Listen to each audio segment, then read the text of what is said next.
आज इस वीडियो को देखने के बाद अगर आपके अंदर पढ़ाई के लिए तूफान नहीं उठाना तो इस चैनल को हमेशा के लिए छोड़कर जा सकते हो।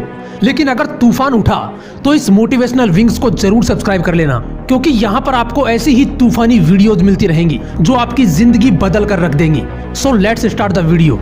अगर आंखों पर पट्टी बांध दी जाए तो थोड़ी दूर चल पाना भी बहुत मुश्किल हो जाता है, लेकिन एक लड़की ने आंख नहीं होने के बावजूद भी यूपीएससी का सफर तय किया और देश की पहली नेत्रहीन महिला आईएएस बन गई।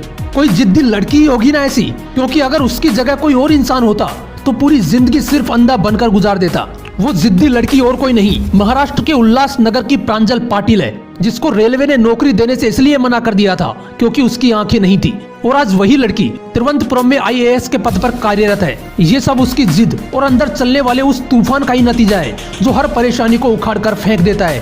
क्योंकि प्रॉब्लम्स की वजह से बहाने लगाना तो बहुत आसान है, लेकिन अंदर एक तूफान चाहिए होता है प्रॉब्लम्स को लात मार के कुछ बड़ा करने के लिए।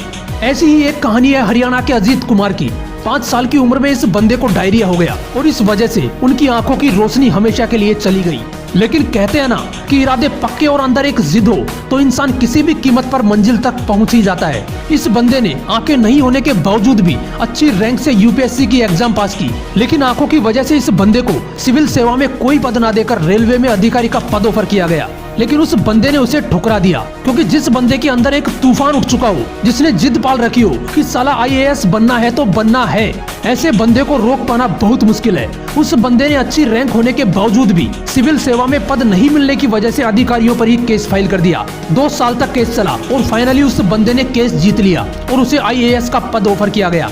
ये होते हैं जिद्दी इंसान, जिनकी आंखों से ऊपर वाले ने भले ही रंग छीन लिए हों, लेकिन इन्होंने अपनी जिद की बदौलत जिंदगी में फिर से रंग भर दिए। जहां पर लोग सब कुछ सलामत होने के बावजूद भी हार मान लेते हैं, वहीं पर ऐसे जिद्दी लोग अपनी सफलता के झंडे गाड़ते हैं। एक लड़का जिसके पास पढ़ाई करने के लिए भी पैसे नहीं थे, उसकी पढ़ाई के लिए उसके माँ बाप ने अपना घर बेच दिया और खुद रेंट से रहने लगे। उन्होंने अपने बेटे से कहा कि बेटा ये खर्चा नहीं, इन्वेस्टमेंट है तेरे ऊपर, रिटर्न ऑफ इन्वेस्टमेंट तुझे देना है। उस लड़के ने अपने सपने को पूरा करने के लिए इतनी मेहनत की कि फर्स्ट अटेम्प्ट में ही यूपीएससी क्लियर कर दिया और बन गया आईएएस प्रदीप सिंह। यार, औकात से बड़ा करने के लिए औकात से ज्यादा मेहनत करनी पड़ती है। ऐसा ही एक लड़का जिसके अब्बू रिक्शा चलाते थे, गरीबी का आलम कुछ ऐसा था कि उस बंदे के पास बुक्स खरीदने तक के पैसे नहीं थे। इसके बावजूद जब तुम बहानों की लिस्ट बना रहे थे, वो लड़का इंडिया का यंगेस्ट आईएएस ऑफिसर बन गया, मिस्टर अंसार शेख।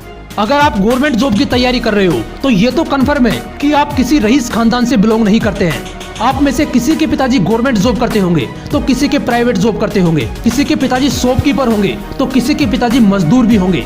आपकी कंडीशन जैसी भी हो, चाहे आप मिडिल क्लास फैमिली से बिलोंग करते हो या एक पुअर फैमिली से, अगर गवर्नमेंट जॉब लगनी है, चाहे कितनी भी छोटी हो या कितनी भी बड़ी हो, मेरे दोस्त पढ़ना तो पड़ेगा। अपने माँ बाप की आंखों में खुशी के आंसू देखने हैं तो पढ़ना तो पड़ेगा। ये लोग अलग नहीं थे, इनकी तरह बनने के लिए आपको भी अपने अंदर एक जिद, एक तूफान उठाना पड़ेगा। आपको जरूरत पैदा करनी पड़ेगी। इसलिए अपने अंदर के पढ़ाकू इंसान को जगाओ और बहानों को साइड करके लग जाओ अपनी पढ़ाई में। अगर वीडियो अच्छा लगा तो इसे लाइक करना और ऐसे ही मोटिवेशनल वीडियोज के लिए इस मोटिवेशनल विंग्स को जरूर सब्सक्राइब कर लेना। फिर मिलूंगा नेक्स्ट वीडियो में एक नए मोटिवेशन के साथ। जय हिंद, वंदे मातरम।